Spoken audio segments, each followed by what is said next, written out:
ଠାକୁର ପୂଜନ ପଛରେ ଛକିବା ଦିନ ପଡିଛି ଦିନ ସାରା ଆଉ ଛକି ହବନି। କଣ ନିଦରୁ ଉଠିକି ଆଇଲା କି?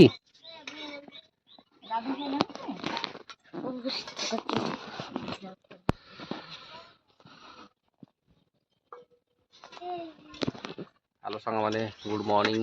ଆଜି ରନିଂ ଭିଡ଼ିଓକୁ ସକାଳୁ ସକାଳୁ ଏଠି ବସିକି କାର୍ଯ୍ୟକ୍ରମ ଚାଲିଛି। ଖରାରେ ଶୀତ, ଖରାରେ ନିଆଁ ପୁଆଉଛି ଆମର।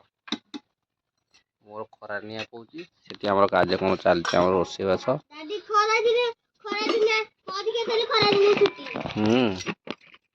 ଖରା ଛୁଟି ହବ। ଖରା ଦିନେ କି ଛୁଟି ହବ?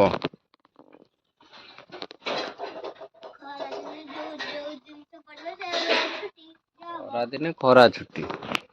ଇଏଟା ଅଳ୍ପ ଦିନରେ ପାଗଳ ହେଇଯିବ ନା, ମୋବାଇଲ ପାଗଳ ହେଇଯିବ ଏଇଟା ଦେଖୁନ।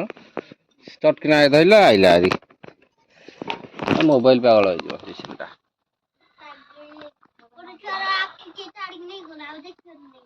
ସେଇ ମୋବାଇଲ ଦେଖି ଦେଖି ଆଉ ଫୁଟିଗଲା, ବୁଝିପାଇଲୁ? ଆଖି ଫୁଟିବନି, ମୋର ଖରାପ ହେଇଯିବ, ଦେଖାଯିବନି। ହଉ ଚାଲ ସକାଳୁ ସକାଳୁ କାର୍ଯ୍ୟକ୍ରମ କରିବା। ଟାଇମ ହେଇଗଲାଣି 8:30। ଏଥର ଖଟିଆକୁ ତ ଯାଉଛି ହେରି, ଖଟିଆକୁ ଯାଉଛି ହେରି, ସେଥିପାଇଁ ଆଉ ଟାଇମ ହେଇପାରୁନି, ଭିଡ଼ିଓ ଟିକେ ପଡ଼ି ପାରୁନି। ଆଉ ସକାଳୁ ସକାଳୁ ଆଜି ମିନି ବ୍ଲଗ ଟିକେ ପକେଇଦବା। ସକାଳୁ ସକାଳୁ ତ ଆମର ଚାଲିଛି ବାସି ମାଛ ତରକାରୀ ଚାଲିଛି, ମାନେ 3 ଦିନର ବୁଧବାର ଦିନ ମାଛ ଆସିଥିଲା, ଖାଇ ହେଲାନି। ଆଉ ସେଥିପାଇଁ ରହିଗଲା, ଆଜି ଶୁକ୍ରବାର ତିଆରି ହଉଛି ଖାଇବା। Site please. ଏଇଠି ଚାଲିଛି ଆମର ବାସି ଝୋଳ ମାଛ। ଆଉ ମୋ ପାଇଁ ସ୍ପେଶାଲ ଗୋଟେ ଚଟଣି ହେଇଛି ଆଉ। ଚଟଣି ଦେଖିବା।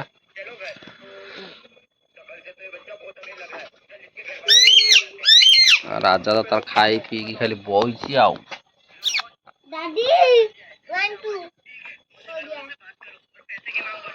ହେଇ ଫୋନ୍ ଥଉ।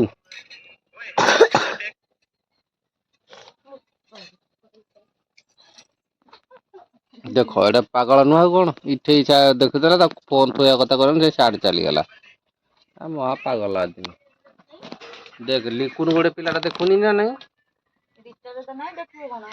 ଆଉ ଏଇନା ଦେଖୁଥା, ଯଦି ଫୋନ ଦେଖିବ ତାକୁ ଡାକୁଥା ଡାକୁଥା। ହଉ ଚାଲ ଆଜି ତ ଖାଇ ଦେଇକି ଖଟିଆକୁ ଯିବା। ପଖାଳ ଖାଇଦବା, ଖଟିଆକୁ ଯିବା। ଆମେ ତ 4ଟା ବେଳକୁ ଯାଇକି ଆଉଛୁ।